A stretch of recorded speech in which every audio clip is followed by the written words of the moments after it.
Et pour parler de ce dossier épineux, nous sommes avec Houdeifa Hamzian, professeur universitaire spécialiste des questions de l'éducation et ancien président de l'université Abdel Malek Essadi.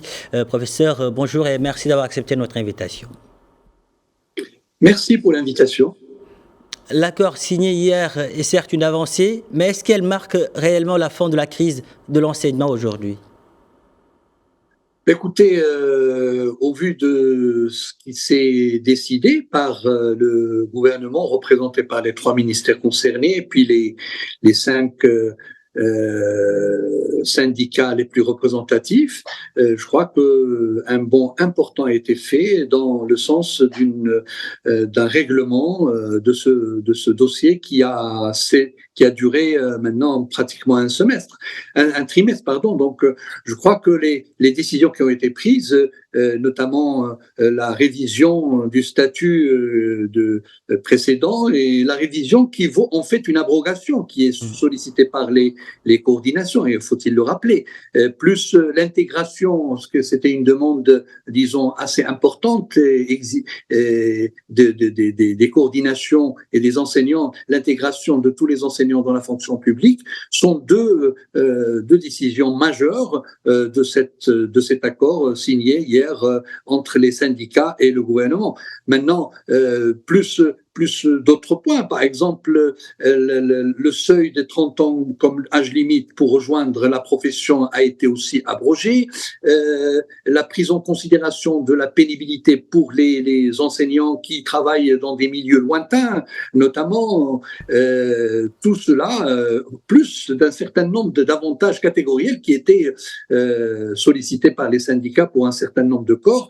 Je crois que maintenant, l'essentiel des revendications ont été approuvées par le gouvernement, qui a fait un effort, faut-il le rappeler, important. Mais en tout cas, évidemment, d'aucuns diraient que tout n'a pas été réglé. C'est normal. Lorsque nous sommes en négociation, il faut faire des concessions de part et d'autre. Donc, je crois que maintenant, nous sommes sur la bonne voie pour la reprise des cours incessamment.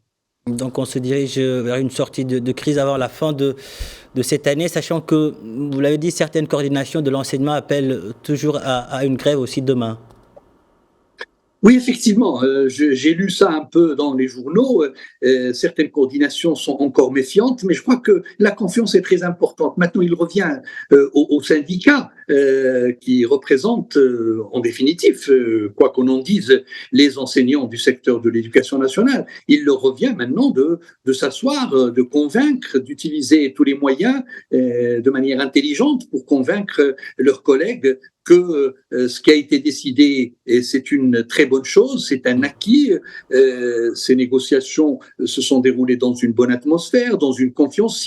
Si on n'est pas confiant, si cette confiance n'est pas mutuelle, il y a effectivement des risques de dérapage ici et là. Mais je suis persuadé que la raison l'emportera pour que dans les jours qui viennent, les choses rentrent dans l'ordre et que les enseignants reviennent dans leur classe parce qu'en définitive, les victimes premiers de ce conflit, ce sont nos enfants, ce sont les jeunes, ce sont les élèves.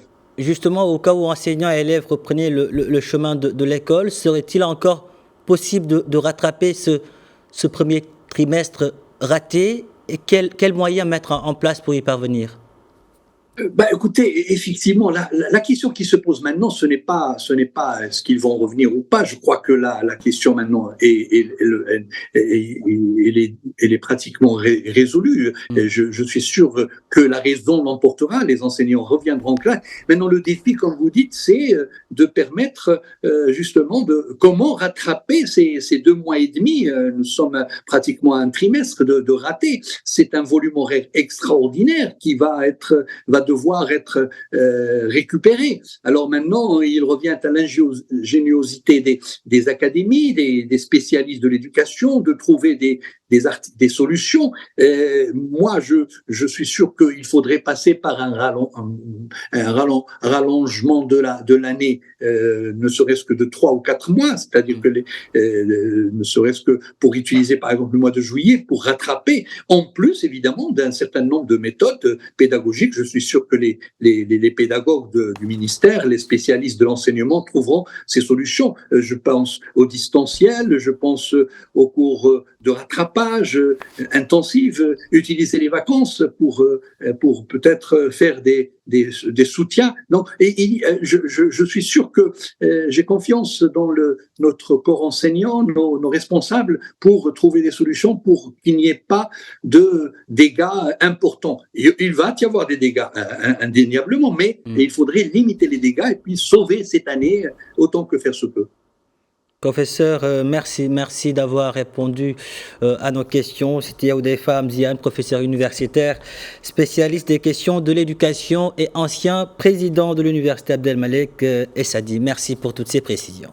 Merci à vous. Au revoir.